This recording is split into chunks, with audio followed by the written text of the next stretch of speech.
Hi there to you all viewers of Equinoxe Television. It's time for the news. Thank you so much for joining us. My name is Anna Bilaleke. Right away, we begin with our major stories tonight. Marcelnyat Ntifenji and Kabayege Jibril have been elected again as the presidents of the lower and upper houses of parliament, respectively. The election, especially that of the Senate, has provoked several questions among senators and also parliamentarians in the just ended sessions. We bring to you the details in this edition of the news. And in Marwa, in the far north region of the country, the town feasted the World Water Day without water. In the far north region, acute water scarcity has forced the local population of the people there to consume water of doubtful quality, exposing them to health hazards. And why is the University of Boya so silent after 2 of their students were killed because they were labeled separatist fighters? We attempt an answer in this edition of the news, so stay with us.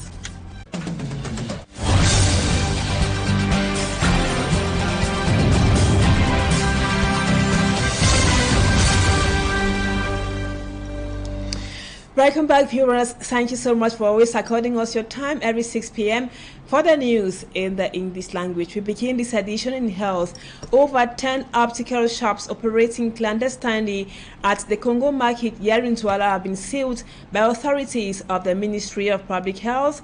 According to the authorities on the field, the measure is to curb health complications that may erupt after consulting in such shops. Let's now have more with Immaculate Fogwe. Optical shops at the Congo market in Douala, operating without a license, being sealed by health authorities. The action, strongly condemned by shop owners, almost led to a confrontation between the shop owners and the authorities. No, they can give me a convocation and I will attend the meeting. Not closing my shop is not proper. You can't just enter inside someone's shop that is paying his taxes and you closing it without an invitation, without a convocation. It's not proper. We are all young people in the country. How do you people expect us to survive? And the medical stuff, I don't see anything that I'm selling that is medical here. I don't consult. I don't mount lenses. I don't have a lenses. I'm just selling just a frame, simple frame. A frame and a sunshade. So I don't see any reason why they should close my shop. According to those championing the action, the objective is to protect the population from the hands of those operating illegally. Allowing them to operate is putting the population at risk. Most of them are not trained opticians, but they go about consulting patients and even going to the extent of carrying out an operation. Everyone here claims to be a specialist. Our eyes are very delicate. That's why you see a lot of people getting blind every day because they were prescribed the wrong lenses. So we need to protect our eyes. According to the authorities, about 248 optical shops are operating illegally in the city of Douala, while the Congo market is hosting 200 of such shops. The objective is to make sure that those who are into the business do so respecting the norms of the profession and the law. And now there is tension among the family members of the Njewa family. We are now in Lom in the Mongo division of the Littoral region because of landed property. They are tearing themselves apart over who should own the family house plus the family land. A family member claiming the rights over the set land demolished the apartment. Let's now have more with Malagdori. There is tension in the air. They are at loggerheads with each other. These are members of same family fighting over a piece of land. I am a member of the family, the rightful owner of the land. We inherited this land from our grandfather. The village must hear this. The land was sold to a number of persons on which houses and a community hall were constructed. An individual appeared claiming ownership over the lands, and these relatives say, this land does not belong to his father. His father has nothing in Loom. We don't know why he wants to kill us. These houses have been destroyed twice. A family tussle in Loom, Mongo division of the Littoral region, have included innocent victims who are now frustrated after their houses were destroyed. We heard the lands were sold here. We also bought just like any other person would do. We don't know what they are fighting over. We don't want to get involved. We constructed a meeting hall until it was almost done, and now it has been destroyed.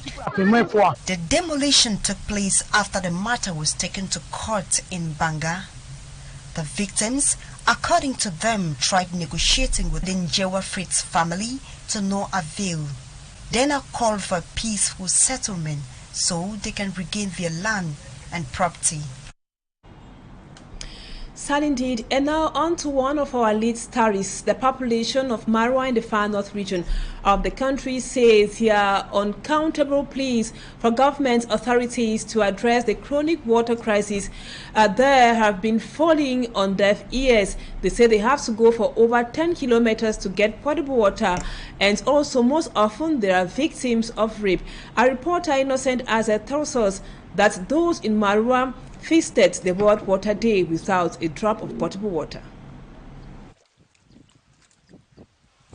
A pig having a cold bath in a water body in Marwa, far north. A region experiencing the worst water crisis in Cameroon for decades. It is from the same source the population fetch water for house chores, cooking and drinking. This native of Sirak village says they travel about 10 kilometers to fetch this unhealthy water to quench their thirst.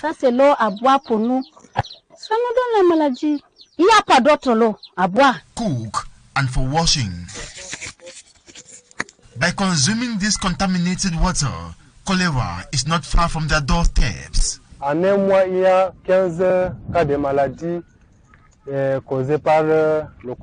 Apart from this health risk, as they travel kilometers in search of the precious liquid. C'est l'eau de sable, c'est pas l'eau potable. On creuse le sable seulement comme ça, il y a pas, c'est pas l'eau potable. Pour quitter ici, aller chercher de l'eau en brousse. Les bandits arrêtent les femmes, ils violent les femmes. For safety reason, they mobilize and move in a group. Parce que un peu ça évite un peu de peur. While waiting for quick government intervention, some actors like this migration organization strive to stretch a helping hand. Basic and common programs that we implement for all kind of communities in the far north. We are not only focused on the host communities or the IDPs or the ex-associates, but it's a common program that we are doing. For example, in Meri, what I was putting earlier, we have provided to the community of Meri and the DDR Center this access to clean water, which is provided by a solar panels, and then we have both communities and IDPs that are accessing this water. Sirak, with a population of about 16,000 people, including IDPs, does not have even one health center to cater for victims of waterborne diseases. The population once more implore government authorities to come to their aid. And now we talk politics, viewers. Kavaye Jibril and Marcel Njifendi have been re-elected President of the National Assembly and the Senate, respectively. Officials of Cameroon's parliament for the current parliamentary year have taken up duty after the election. In both houses, the election in the lower house of parliament provoked questions over the position of Joshua Osei of the STF. Some thought it could or should have been occupied by an MP of the Cameroon Party for National Reconciliation of Cabralibi. Our reporter Babula Jonathan spoke with a political analyst who explains in the following report. I have never betrayed, and I will never betray. Right Honorable Kavaye Jibril reiterates a traditional promise after maintaining his position as House Speaker. He has repeated this promise for close to 3 years. Another big week of the Cameroon People's Democratic Movement, CPDM political party, who has kept his position, is Hilarion Eton, first Vice President of the National Assembly, Member of Parliament for Mefu and Afamba Division. Roger Melingui takes over the helm of the CPDM parliamentary group after the death of Jean-Bernard Dongo Esomba. 4 other vice presidents and 4 questors have been elected and the different commissions set up. The position of questor occupied by Social Democratic Front SDF First Vice President O.C. Joshua has triggered a debate on grounds that it was supposed to go to the Cameroon Party for National Reconciliation because it should have one member of parliament more than the Social Democratic Front after the dismissal of Jean-Michel Ninche from the SDF. Même si votre parti formation politique vous exclut de votre formation politique, vous ne payez pas votre qualité de député de la nation. Political analyst Abdundam explains that the dismissal of Jean-Michel Ninche is an internal decision within the Social Democratic Front and does not affect the party's position on number of representatives in parliament. Donc la rétribution des postes au sein de l'hémicycle ne peut pas perdre de vue la qualité de M. Ninche comme appartenant à la formation politique du SDF. Je me forcerai de me montrer digne de cette haute confiance. In the upper house of parliament, Senate President Marcel Nyat Njifendi pledges to prove himself worthy of the re-election of majority of his peers. And now, why is the University of Buea silent after one of his students who was labeled as a separatist fighter was killed recently? Civil society actors say that the silence of the Ministry of Higher Education and that of the University of Buea over the murder of Professor Chiabi in Bamenda and the students of the University of Buea Ngule Linus might be because the government standpoint is trying to make people to understand that everything is back to normal in the northwest and the southwest regions. Philip Nanga of M1 Avenue made a declaration during an interview he granted to Equinoxe TV on the possible reasons for the non-communication of the University of Buea authorities after their students was allegedly killed by military at Mar 18 in Buea. Smart Njikan Gabriel tells us more. 2023. After a ghastly motor accident which involved a student of the University of Yaoundé Soa, minutes after the ugly incident that occurred on the Yaoundé-Soa highway, top authorities of the university announced the loss of their student in an official statement.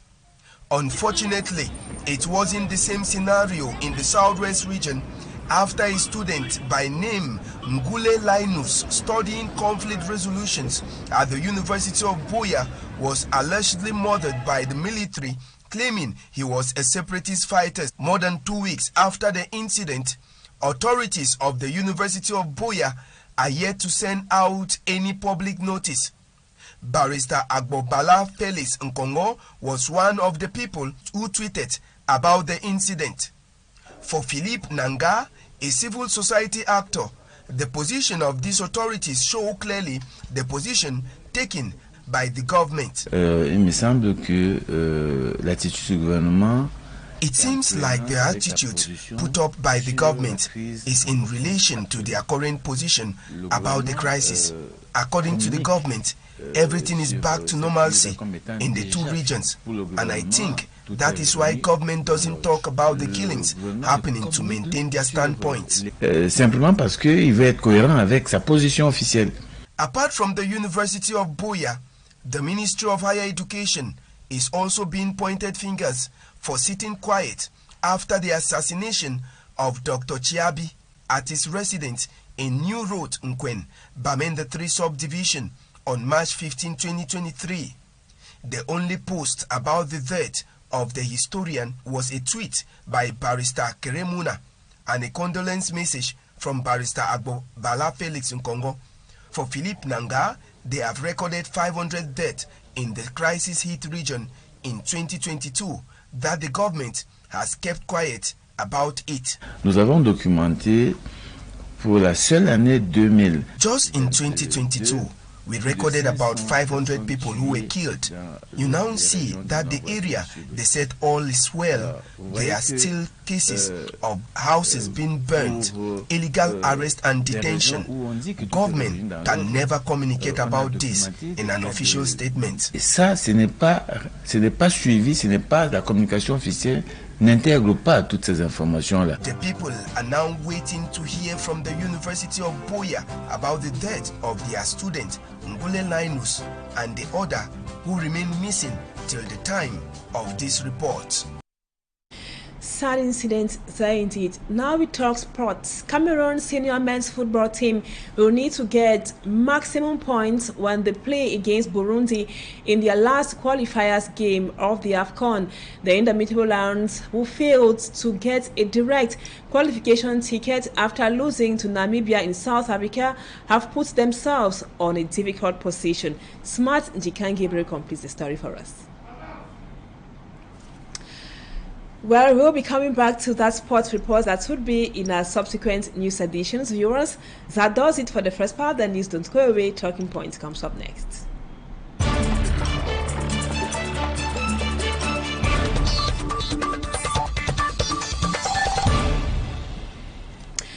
Welcome back, viewers. Today we are going back to the demolition exercise which took place at the Bois de Singe neighborhood here in Douala.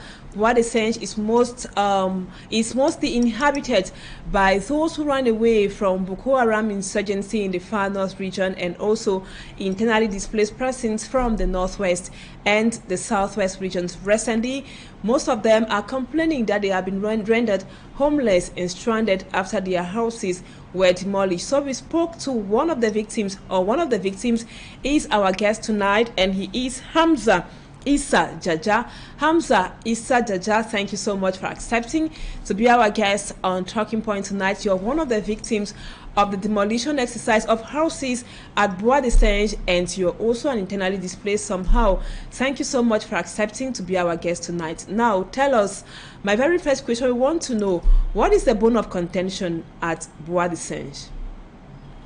Yeah, good evening, my dear panelists of the Equinoxe television.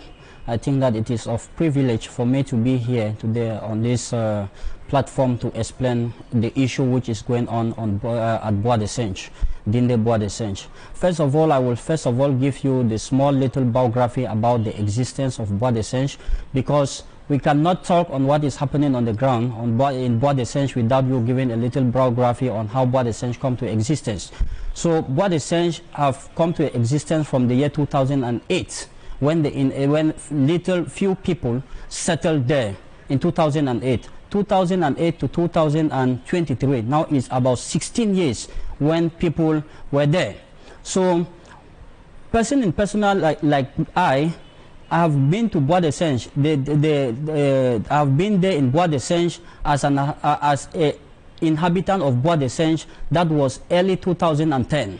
That I have settled in Bois de Singe, and I know Bois de Singe through a brother who was there, who has settled there. He was the one who gave me a piece of land which was already a peninsula, a water. I came in there, I used my money, financial and energetical resources to fill the place, and I have settled there. That's how people settled in Bois de Singe. It was never a dry land. It was an island full of water. People use their financial resources and energy to settle there in Bois de Singe. So that's how Bois de Singe come to an existence. Correct. Hamza Issa Jata, you've been there for a long time, but you have so many persons who ran away from the war whom you are accommodating. Now, can you tell us what is the problem at the moment? Apparently, some of the victims, yourself inclusive, you've been complaining after that demolition exercise. What is it? Can you tell us more about that? Yeah, the problem at the moment is that I will first of all throw back to our chiefs, local chiefs or quarter heads. They call them quarter head in English. So I will first of all highlight the names of few among them, which we have like Tanko Eli and Robin Emil. Robin Emil is a Douala traditional leader who has been presented to the Bois de Singe inhabitants by the divisional officer for Douala 2, Mr. Didier, who has been earlier transferred.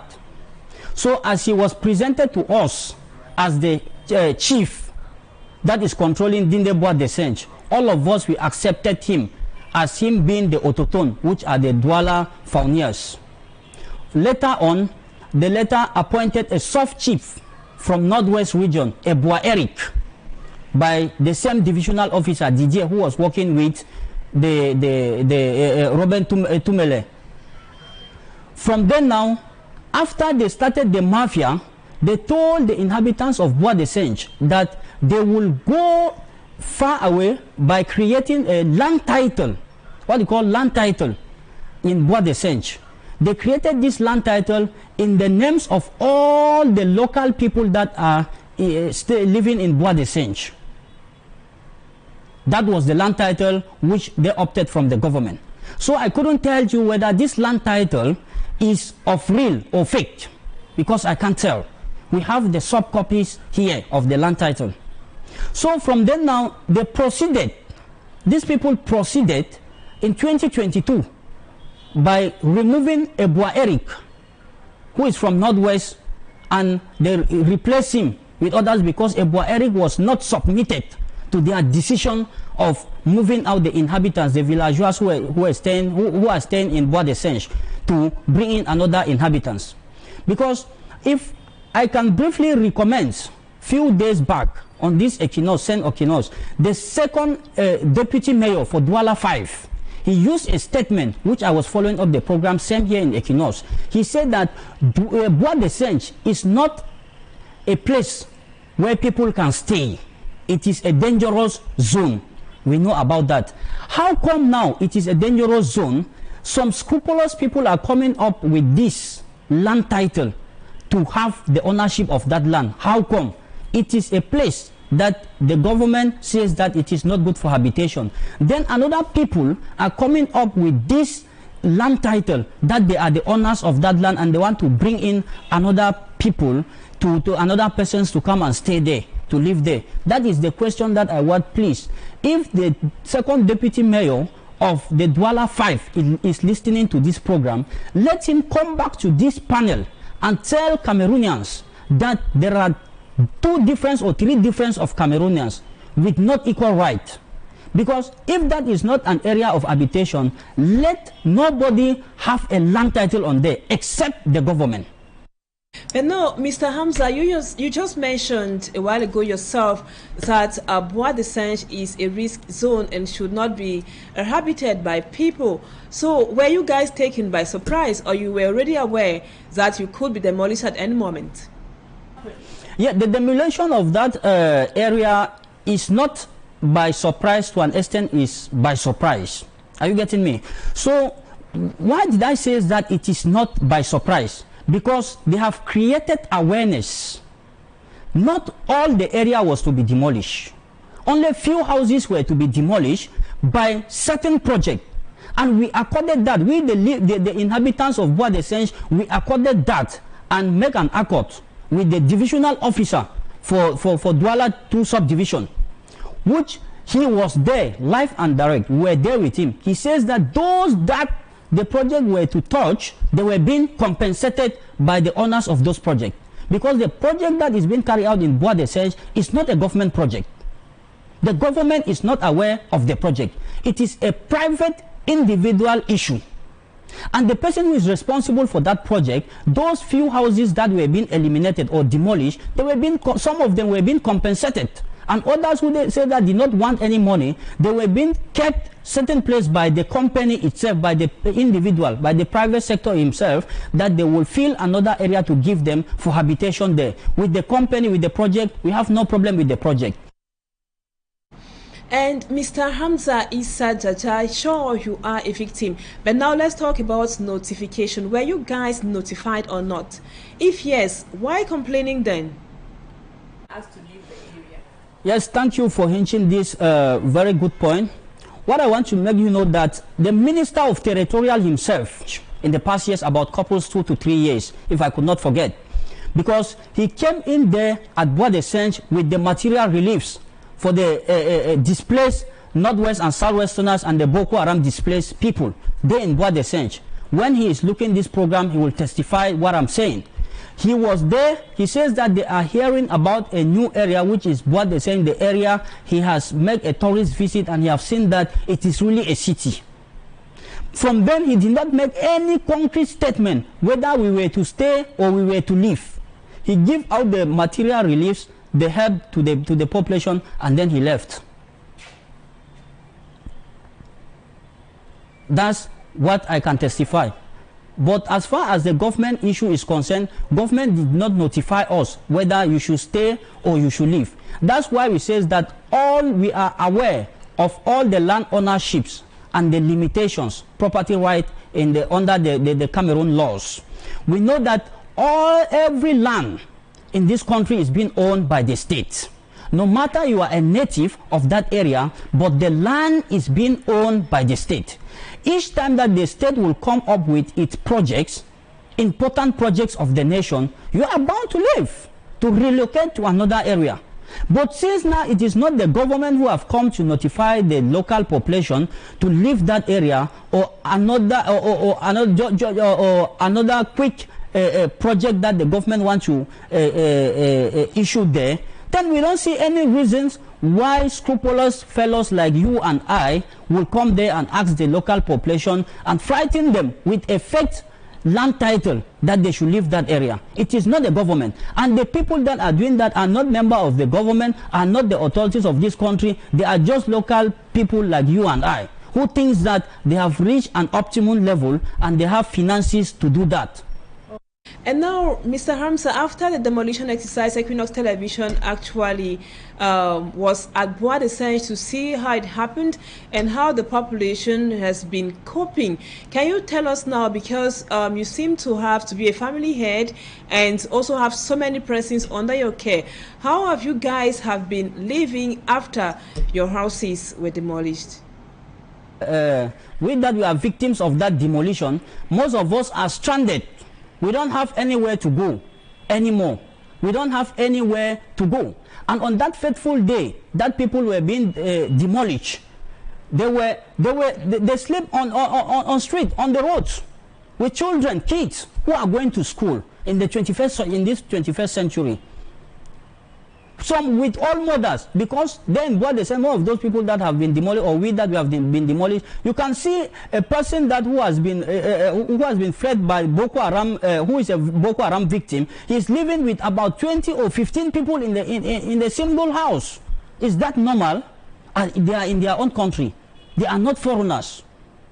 If we Cameroonians, we are treating foreigners like that, then what will be said of Cameroonians? Not to talk of their own citizens being maltreated like that. And besides those who ran away from Boko Haram insurgency, there seem to be a huge Anglophone community at Bois de Singe who are now also stranded, who ran away from the war. Am I correct? There are internally displaced. I can tell you that about 35% or 45% of the inhabitants of Bois de Singe are the internally displaced people from the far north, southwest, and the northwest. Those are the population that made up of Bois de Singe that you are hearing. And Bois de Singe, it is not a small quarter that you think that it is just a small minor houses that made up of 20, 40, 50. Bois de Singe is a quarter on itself under the Douala sub-2 division. And now, Mr. Hamza, we might be taking leave of you soon. Can you tell us about compensation? Or have they thought of indemnifying you guys, those who came brandishing land titles? Others that have, others that have first been victim there, they have already been given some little compensations. Although not all of us that were demolished, as I'm telling you, not all of us were demolished. There are some certain houses that are still in existence in Bois de Singe. Just few houses that are demolished, are being demolished. So now those that are coming to insist on the demolition are the Douala Urban Council, the men of the Douala Urban Council, and they came down there with no authorization. No authorization. They'll just wait like 10 a.m. 11 a.m. when everybody has gone out for work. They will come in with their vehicle. They will mark this house, mark this house, mark that house, and then they will escape. The next day, by you coming back, you will meet the house has been demolished. It is not something official from the government. If it was official from the government, attestation of demolition will be presented to the local population that the government have a project to do here. Each and everyone should evacuate the area. Thank you so much, Mr. Hamza Issa Jaja. You're one of the victims of the demolition exercise which took place some days back at the Bois de Singe neighborhood. Thank you so much for accepting to talk to us on Talking Point tonight. Viewers, thank you so much for always being there. Don't go away. As usual, our programs continue. The news in the French language comes up at 8 p.m. Stay with us on Equinoxe Television.